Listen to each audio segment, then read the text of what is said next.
नमस्कार, hot topic में आपका स्वागत है। मैं हूं अखिलेश शर्मा। केंद्रीय अल्पसंख्यक मामलों के मंत्री मुख्तार अब्बास नकवी ने आज अपना इस्तीफा दे दिया है। अब से कुछ देर पहले मुख्तार अब्बास नकवी ने पीएम मोदी से मुलाकात की और इस मुलाकात में उन्होंने अपना इस्तीफा उन्हें सौंप दिया। आपको बता दें कि मुख्तार अब्बास नकवी का जो राज्यसभा का कार्यकाल है वो कल खत्म हो रहा था और बीजेपी ने उन्हें दूसरी बार राज्यसभा नहीं देने का फैसला किया था। आज सुबह 11 बजे यहां पर दिल्ली में कैबिनेट की बैठक हुई थी और इस बैठक में शुरुआत में ही पीएम नरेंद्र मोदी ने मुख्तार अब्बास नकवी के कामकाज की तारीफ की थी और उसी के बाद संकेत मिल गया था कि वो अब मंत्रिमंडल में नहीं रहेंगे। इसके बाद आज दोपहर में मुख्तार अब्बास नकवी बीजेपी अध्यक्ष जेपी नड्डा से मिलने के लिए पार्टी मुख्यालय में गए और वहां उनकी काफी देर तक बातचीत हुई। अब आपको लेकिन महत्वपूर्ण बात यह है बता दें कि मुख्तार अब्बास नकवी के जाने के बाद मोदी सरकार में अब कोई भी मुस्लिम चेहरा नहीं बचा है, बल्कि यहां तक कहा जा रहा है कि स्वतंत्रता के जितने वर्ष अभी तक हुए हैं 70 से अधिक, इनमें पहली बार ऐसा है कि सरकार में कोई मुस्लिम मंत्री नहीं होगा। और दूसरी महत्वपूर्ण बात यह भी है कि बीजेपी के अब करीब 400 सांसद हैं, लोकसभा राज्यसभा के मिलाकर के, इनमें भी कोई मुस्लिम सांसद नहीं है। आपको बता दें कि मुख्तार अब्बास नकवी के साथ साथ एमजे अकबर थे, जफर इस्लाम थे। ये तीनों सांसद जो है इनका राज्यसभा का कार्यकाल खत्म हुआ है, लेकिन बीजेपी ने इस बार जो राज्यसभा का कोई भी सांसद वो मुस्लिम नहीं दिया है। हालांकि आपको बता दें कि राष्ट्रपति के कोटे से जो मनोनयन होता है उसमें 7 पद अभी खाली हैं, 7 स्थान रिक्त हैं और माना जा रहा है कि उसमें किसी न किसी मुस्लिम चेहरे को बीजेपी जरूर लेकर के आएगी। हालांकि अब जो चर्चा हो रही है कि नकवी की अगली भूमिका क्या होगी, क्या नकवी को उपराष्ट्रपति बना दिया जाएगा, जो एक भरपाई करने के लिए कि कोई मुस्लिम चेहरा नहीं है तो सरकार के पास एक मुस्लिम चेहरा रहे दिखाने के लिए, तो क्या इसलिए उन्हें उपराष्ट्रपति बना दिया जाएगा, ये एक बड़ा प्रश्न है। और साथ साथ कुछ लोग ये भी कहते हैं कि अगर उन्हें उपराष्ट्रपति नहीं भी बनाया जाता है तो कम से कम उन्हें किसी राज्य का राज्यपाल या फिर किसी नेशनल कैपिटल टेरिटरी का, यूटी का, उनको जो है उपराज्यपाल भी बनाया जा सकता है। इस तरह की चर्चाएं चल रही हैं। हालांकि जैसा हम जानते हैं कि बीजेपी में आखिरी वक्त पर ही जो पत्ते हैं वो खोले जाते हैं, लेकिन महत्वपूर्ण बात यह कि मुख्तार अब्बास नकवी के इस्तीफे के बाद अब मोदी सरकार में कोई भी मुस्लिम मंत्री नहीं है और ना ही बीजेपी का कोई सांसद है। जो एनडीए है, व्यापक एनडीए की अगर आप बात करेंगे तो उसमें जरूर लोजपा के एक जो है मुस्लिम सांसद हैं, लेकिन बाकी पूरी सरकार में एक भी जो है वो मुस्लिम सांसद नहीं रहा है। और मुख्तार अब्बास नकवी कौन है, इनके करियर पर एक बार नजर डाल लेते हैं, क्योंकि ये काफी लंबे समय से बीजेपी में काम कर रहे हैं। 15 अक्टूबर 1957 को प्रयागराज में इनका जन्म हुआ था, तो इस लिहाज से इनकी उम्र भी ज्यादा नहीं है, 60 के कुछ ही ऊपर पहुंचे हैं और इस लिहाज से इनके सामने अभी एक लंबी राजनीतिक पारी खेलने का वक्त बचा है। कला और मास कम्युनिकेशन की पढ़ाई नकवी जी ने की है और आपातकाल के दौरान ये जो नैनी सेंट्रल जेल है उसमें बंद रहे हैं, तो काफी लंबे समय से इन्होंने एक राजनीतिक लड़ाई लड़ी है और बीजेपी के टिकट पर लोकसभा का चुनाव जीतने वाले ये पहले मुस्लिम सांसद हैं।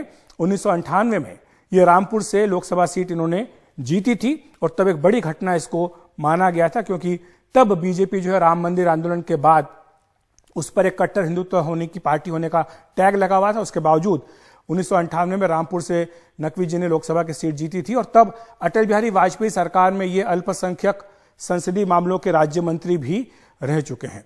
2014 के बाद जब सरकार बनी तो उसमें इनको मंत्री बनाया गया, अल्पसंख्यक संसदीय मामलों का राज्य मंत्री फिर से। और 2016 में जब नजमा हेपतुल्ला ने इस्तीफा दिया था, जब वो 75 साल की हो गई थी, उन्हें जब राज्यपाल बना करके भेजा गया था, तब इन्हें अल्पसंख्यक मामलों का स्वतंत्र प्रभार सौंपा गया था। और 2019 में जब सरकार दोबारा बनी तब इन्हें प्रमोशन देकर के कैबिनेट मंत्री बनाया गया था। तो इस तरह से ये मुख्तार अब्बास नकवी का एक तरह से करियर है। हमारे साथ 2 वरिष्ठ पत्रकार मौजूद हैं इस महत्वपूर्ण खबर पर चर्चा करने के लिए। केवी प्रसाद जी हैं वरिष्ठ पत्रकार, साथ ही कुर्बान अली जी हैं वरिष्ठ पत्रकार। आप दोनों का बहुत बहुत स्वागत है। सबसे पहले कुर्बान जी, मैं आपके पास आना चाहूंगा, आप इस घटना को किस तरह देखते हैं कि बीजेपी के करीब 400 सांसद, उनमें कोई मुस्लिम नहीं, एनडीए के सारे सांसद, उनमें केवल एक मुस्लिम, वो भी सहयोगी पार्टी का, और सरकार में कोई भी मुस्लिम मंत्री नहीं। क्या आपको लगता है कि बीजेपी जल्दी ही इस दिशा में कोई कदम उठाएगी और नकवी को कोई बड़ी जिम्मेदारी देकर के एक संदेश देने की कोशिश होगी? अगर नकवी को ना भी दिया जाए तो और भी नाम है, आरिफ मोहम्मद खान का नाम भी चलता है, इसके अलावा भी कुछ और मुस्लिम चेहरे हैं, तो किसी न किसी को जगह मिलेगी आपके हिसाब से? देखिए अखिलेश जी, जो भारतीय जनता पार्टी की विचारधारा और तौर तरीका रवैया रहा है, कभी भी उसमें मुसलमान कोई एक घटक नहीं रहे हैं।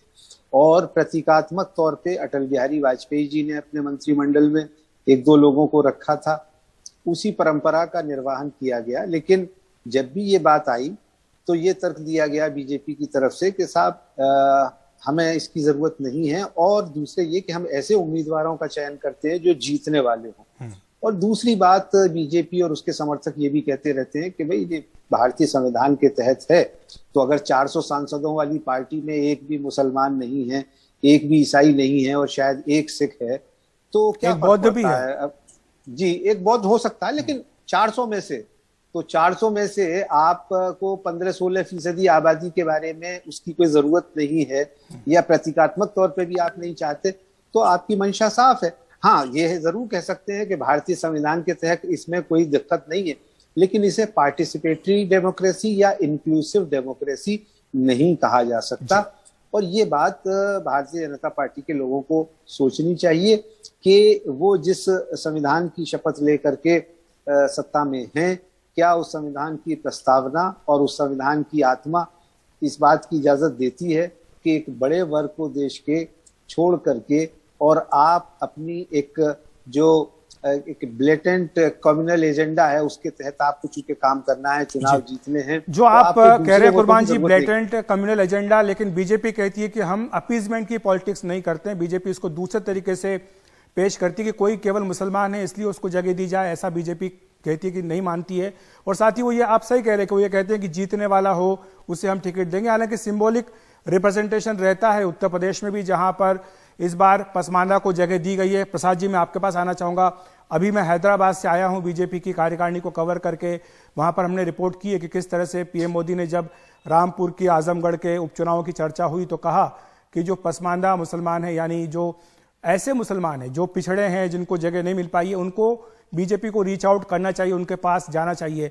एक तरफ ये बात हो, दूसरी तरफ हम देख रहे हैं कि कोई मुस्लिम मंत्री नहीं है, कोई मुस्लिम सांसद बीजेपी के पास नहीं है, तो ये संतुलन आखिर कैसे बैठेगा? अखिलेश जी, आपने काफी लंबे समय से भारतीय जनता पार्टी को कवर भी किया है और आप उनकी पॉलिसीज के बारे में अच्छी तरह अवगत हैं। भारतीय जनता पार्टी ने, जैसे आपने खुद कहा, एक शुरू से एक बात रखी, हम पॉलिसी ऑफ अपीजमेंट नहीं करेंगे। हम अपने हिसाब से, हमारी पार्टी के जो भी कार्यशैली रही है वो स्पष्ट है, उसमें उन्होंने कोई ऐसा संकेत नहीं दिया कि जिसमें हम समझ सके कि भाई वो टोकनिज्म के हिसाब से आप किसी को सिंबॉलिक एक आपने टिकट दे दिया।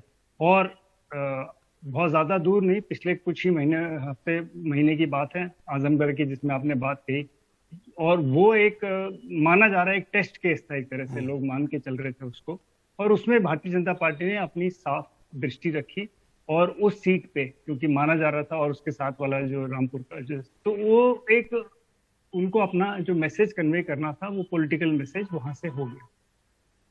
आज का जो घटनाक्रम जिसके बारे में आपने जिक्र किया, और देखिए अगर इसको पॉलिटिकली करेक्ट डिसीजन मायने से देखा जाए, मुख्तार नवाज नकवी को आपने राज्यसभा का फिर मनोनीत नहीं किया जी। अब जो कि वो सांसद नहीं रहेंगे, तो जाहिर सी बात है कि ठीक है 6 महीने तक आप रह सकते हैं बिना किसी सांसद रहे, लेकिन वो पॉलिटिकली इनकरेक्ट होता क्योंकि वो ऑलरेडी मंत्रिमंडल में थे। तो मैं तो उसको उस नजरिए से भी देखा हूं कि भारतीय जनता पार्टी को एक पॉलिटिकली करेक्ट मैसेज, क्योंकि मुझे ठीक, लेकिन अगर आरसीपी सिंह का भी शायद कभी कुछ देर पहले खबर पड़ी थी कि शायद उनका भी इस्तीफा हो गया या होने वाला है। हो चुका है आरसीपी सिंह भी। तो अब वो भी जनता दल यूनाइटेड के थे, जनता दल यूनाइटेड ने उनको फिर से मनोनीत नहीं किया, उनको राज्यसभा का नॉमिनेशन नहीं दिया, तो वो टेक्निकली वो कंटिन्यू नहीं कर सकते कैबिनेट में। हालांकि जैसे मैं कहा, संविधान में एक प्रावधान है कि 6 महीने तक आप रख सकते हैं, लेकिन ये पॉलिटिकली इनकरेक्ट मैसेज जाता है कि जबकि आपको पता है वो नहीं चुन के आने वाले, उनके लिए कोई रास्ता नहीं है। तो मैं इसको एक पॉलिटिकल रिपोर्टर के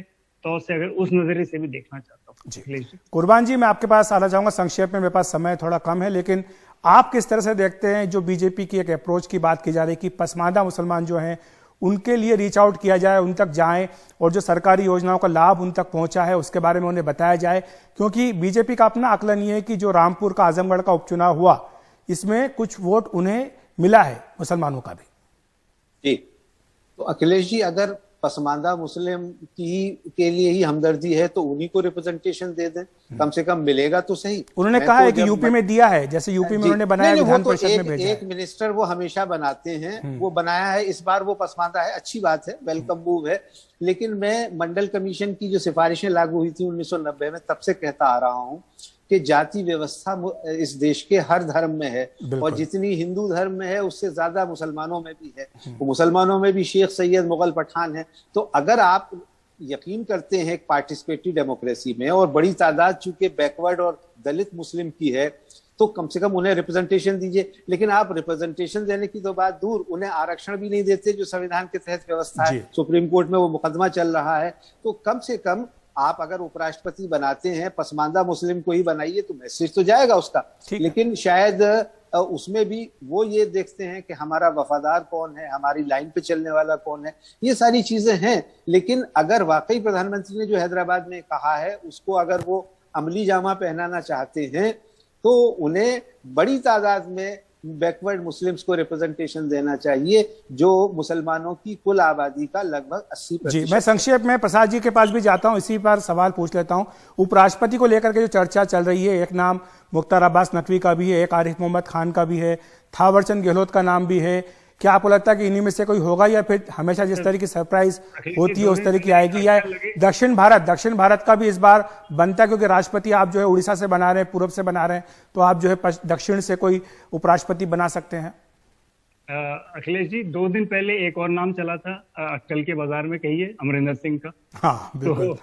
तो इसलिए देखिए, मेरा अपना मानना है कि पहले मर्तबा आप भी राजनीतिक करस्पॉन्डेंट रहे कई सालों से, आज के पिछले 6-8 साल में, जैसे आपने शुरू में कहा कि पत्ते इतने नजदीक रखते हैं कि कहा ये किसी को भनक नहीं लगती कि क्या ना होने वाला है।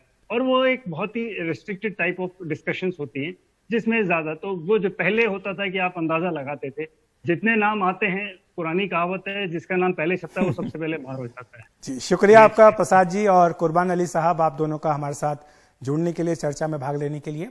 हॉट टॉपिक में फिलहाल वक्त एक ब्रेक का।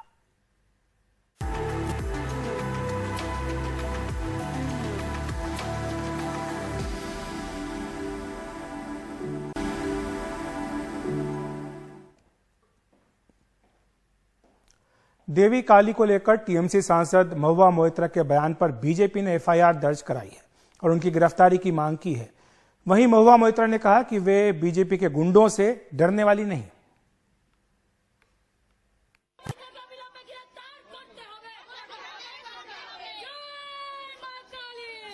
कोलकाता में टीएमसी की तेज तर्रार सांसद महुआ मोइत्रा के खिलाफ बीजेपी महिला मोर्चा की महिलाओं का प्रदर्शन।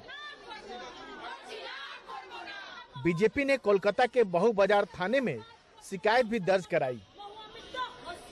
उनकी मांग है कि महुआ मोइत्रा को गिरफ्तार किया जाए। आरोप है कि महुआ मोइत्रा ने मंगलवार को एक निजी चैनल के कार्यक्रम में देवी काली को लेकर विवादास्पद बयान दिया है। टीएमसी ने इस बयान से खुद को अलग किया है। कोई भाषा नहीं है, इतना घटिया शब्द हमारी हिंदू और जो सनातन सेंटीमेंट है उसके ऊपर सीधा सीधा असर हुआ है। बंगाल का हर घर में देवी माँ काली को पूजन होता है, हम लोग का फास्टिंग होता है काली पूजा का दिन, अमावस्या का दिन। इसका खिलाफ कानूनी तरीके से कार्रवाई होना चाहिए। नहीं होगा तो शांतिपूर्ण तरीके से ध्वज लेकर माँ काली जी का तस्वीर और प्रतिमा लेकर, मूर्ति लेकर एजिटेशन भी होगा शांतिपूर्ण तरीके से। महुआ मोइत्रा का कहना है कि भारत में उपासना के कई रूप हैं और काली के भी। उनके लिए एक काली वे भी हैं जो हर तरह का भोग स्वीकार करती हैं। महुआ ने ट्वीट कर बीजेपी को जवाब दिया। उन्होंने लिखा, सामने आओ बीजेपी, मैं काली की भक्त हूँ, किसी से नहीं डरती, न तुम्हारे अज्ञान से, न तुम्हारे गुंडों से, न तुम्हारी पुलिस से और आपके ट्रोल से तो कतई नहीं। सत्य को समर्थन की जरूरत नहीं पड़ती। महुआ के समर्थन में कांग्रेस नेता शशि थरूर ने भी ट्वीट किया, मैं बदनीयत गढ़े हुए विवाद से अनजान नहीं हूँ, लेकिन महुआ पर हो रहे हमलों से हैरान हूँ। महुआ मोइत्रा ने वही कहा जो हर हिंदू जानता है कि हमारे देश में पूजा के तरीके बहुत अलग अलग हैं। देवी को कोई क्या चढ़ाता है, इससे देवी से ज्यादा भक्त के बारे में पता चलता है। अपने बयानों से हमेशा चर्चा में बने रहने वाली महुआ के लिए विवाद कोई नई बात नहीं है। इसमें कोई दो राय नहीं है कि भारत में जितने भी देवी देवता हैं उनसे भी ज्यादा उनके रूप हैं। इसी विविधता से पैदा होती है उदारता की परंपरा। हमें यह सोचना होगा कि हम बात बात पर आहत होते रहें या फिर अपनी विविधता और अपनी उदारता को बचाए रखें। नई दिल्ली से राजीव रंजन, एनडीटीवी इंडिया।